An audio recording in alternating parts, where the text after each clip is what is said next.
और इनमें जैसे मोहम्मद टेररिस्ट ग्रुप के चीफ मसूद अजहर के बहन के साथ मसूद अजहर के टोटल 10 फैमिली मेंबर की डेथ हो जाती है। अब बात आती है डिफेंस सिस्टम और न्यूक्लियर वेपन की, तो पाकिस्तान के पास एटलीस्ट 170 न्यूक्लियर वेपन है।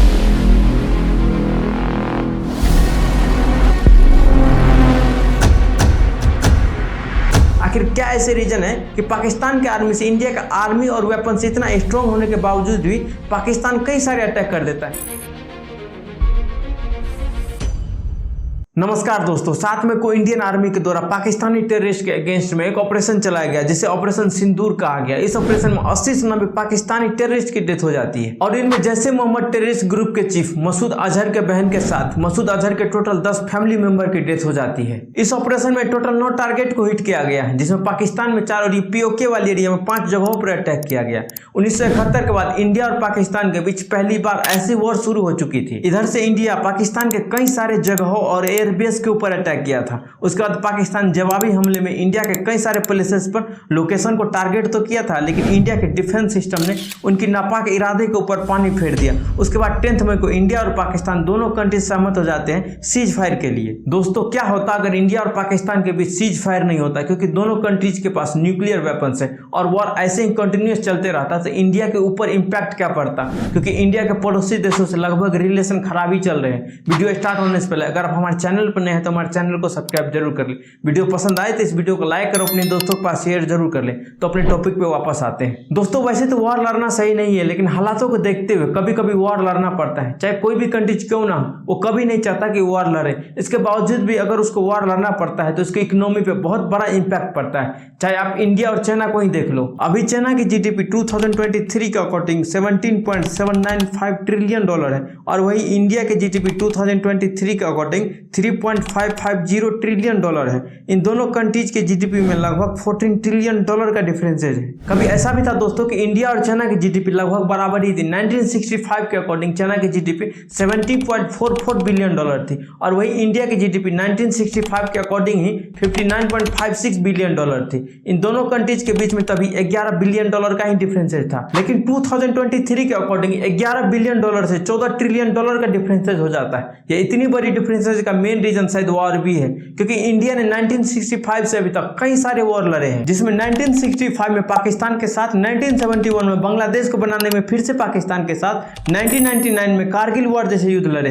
अगर वही आप देखोगे चाइना को तो 1965 के बाद एक ही बड़ी वॉर लड़ी है 1979 में वियतनाम के अगेंस्ट में। उसके बाद चाइना ने एक भी बड़ी वॉर नहीं लड़ी। आप कोई भी कंट्रीज को देख लो, जिसने भी ज्यादा वॉर लड़ी है उसकी अभी क्या हालत है। जैसे Afghanistan, Pakistan, Ukraine, Sudan, Israel, इन सभी कंट्रीज के फाइनेंशियल कंडीशन अभी काफी खराब चल रही है। वॉर जो अभी समय में लड़ा जाता है उसमें ज्यादातर मिसाइल और ड्रोन से ही लड़े जाते हैं और इसकी कॉस्ट काफी मात्रा में हाई भी होती है। इसी रीजन से लॉस भारी मात्रा में होती है। अभी जो इंडिया पाकिस्तान के साथ वॉर लड़ा था, इंडिया 3 दिनों में ही लगभग 4380 करोड़ से 15,000 करोड़ की लागत लगा दी इस वॉर में। दोस्तों, कैसे भी करके वॉर तो टल गई, लेकिन क्या होता अगर इंडिया और पाकिस्तान का वॉर ऐसे ही कंटिन्यूस चलते रहता? कौन कौन सी कंट्री इंडिया का सपोर्ट करता और कौन कौन सी कंट्री पाकिस्तान को सपोर्ट करता? क्योंकि वॉर के दौरान दूसरी कंट्रीज की सपोर्ट बहुत इंपॉर्टेंट रखती है, चाहे वो मिलिट्री और वेपन से सपोर्ट हो या चाहे फाइनेंशियल सपोर्ट हो। अगर बात करें पाकिस्तान के पास वेपन्स और आर्मी की, तो पाकिस्तान के पास वर्ल्ड की 7th लार्जेस्ट आर्मी कैपेबिलिटी है। टोटल इनके पास एक्टिव आर्मी 6,54,000 एक्टिव आर्मी है। पाकिस्तान पहले वर्ल्ड लार्जेस्ट आर्मी में 6th पोजीशन पे था, लेकिन अब उसकी रैंक बढ़कर वर्ल्ड की 7th लार्जेस्ट आर्मी वाली कंट्री बन चुकी है। अगर बात करें वेपन्स और मिसाइल की, क्योंकि अब जो वॉर लड़ा जाता है उसमें ज्यादातर मिसाइल और ड्रोन से ही वॉर लड़े जाते हैं। पाकिस्तान के पास टोटल 328 फाइटर जेट है, जिनमें एटलीस्ट 20 जेटेंसी फाइटर जेट है। अगर बात करें इनकी स्पीड की, तो इनकी हाईएस्ट स्पीड 2327 किलोमीटर प्रति घंटा के रफ्तार से ये उड़ सकती है। ये 4.5 जनरेशन की है। इनकी खास बात यह है कि इनको रडार जल्दी पकड़ नहीं पाती है, इसी के चलते अपने टारगेट को डिटेक्ट कर उसको पहले हिट कर सकता है। उसके बाद 156 JF-17 थंडर अवेलेबल है, जो कि ये आसमान में भी लड़ सकता है और ग्राउंड पे भी लड़ सकता है। ये भी 4.5 जनरेशन की फाइटर एयरक्राफ्ट है। इनकी टॉप स्पीड 1910 किलोमीटर प्रति घंटा के रफ्तार से ये उड़ सकती है। अगर बात करें इंडिया की, तो इंडिया के पास टोटल 513 फाइटर जेट अवेलेबल है,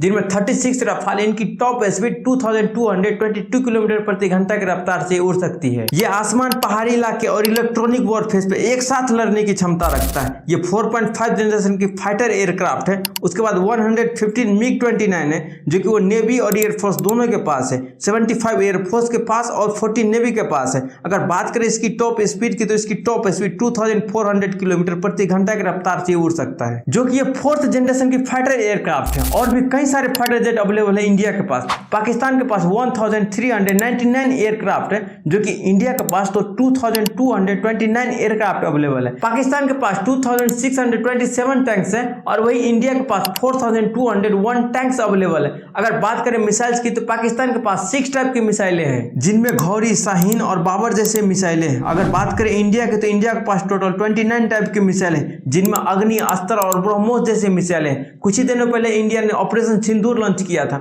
इसमें ब्रह्मोस मिसाइल को भी इंक्लूड किया गया था। और ब्रह्मोस ने पाकिस्तान में क्या आतंक मचाया आप देखे ही होंगे। उसके बाद पाकिस्तान के पास तो एक भी एयरक्राफ्ट कैरियर नहीं है, जो कि बहुत इंपॉर्टेंट रखता है ड्यूरिंग द वार, क्योंकि एयरफोर्स को तब रनवे की जरूरत होती है और यह काम भी वही करता है। लाइक का रनवे कहा जाए तो ये एक तरह से पानी में चलता फिरता रनवे है, जो कि इंडिया के पास 2 अवेलेबल है, INS विक्रमादित्य और INS विक्रांत। अब बात आती है डिफेंस सिस्टम और न्यूक्लियर वेपन की, तो पाकिस्तान के पास एटलीस्ट 170 न्यूक्लियर वेपन है और वही इंडिया के पास एटलीस्ट 180 न्यूक्लियर वेपन है। अगर बात करें डिफेंस सिस्टम की तो पाकिस्तान के पास HQ-9, LY-80 और भी कई डिफेंस सिस्टम है और वही इंडिया के पास इंडिजीनियस आकाश और S-400 जैसे डिफेंस सिस्टम है। ये सब तो हो गए वेपन्स की, लेकिन वॉर लड़ने के लिए इकोनॉमिक स्ट्रॉन्ग और अदर कंट्रीज के सपोर्ट बहुत इंपॉर्टेंट रखती है। आखिर क्या ऐसे रीजन है कि पाकिस्तान के आर्मी से इंडिया का आर्मी और वेपन्स इतना स्ट्रॉन्ग होने के बावजूद भी पाकिस्तान कई सारे अटैक कर देता है, कभी आर्मी के द्वारा तो कभी टेररिस्ट के द्वारा। अगर कुछ भी इंडिया और पाकिस्तान के बीच में टेंशन इंक्रीज करवाता है तो वो है चाइना, क्योंकि चाइना इंडिया की जितने भी पड़ोसी कंट्रीज है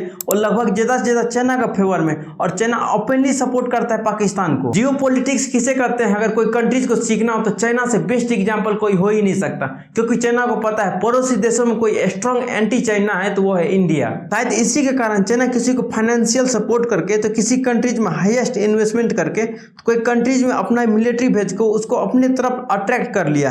इंडिया को लगभग चारों तरफ से घेर चुका है चाइना। आपको क्या लगता है इंडिया अमेरिका जैसे कंट्रीज के साथ मिलकर चाइना के इस चाल से बाहर निकल सकता है और फिर से अपने पड़ोसी कंट्रीज के रिलेशन को सही कर सकता है? कमेंट सेक्शन में जरूर बताएं। वीडियो पसंद आए तो इस वीडियो को लाइक और अपने दोस्तों के पास शेयर जरूर कर लें। अगर आप हमारे चैनल पर नए हैं तो हमारे चैनल को सब्सक्राइब जरूर कर लें। मिलते हैं इसी के साथ अगली वीडियो में, तब तक के लिए गुड बाय।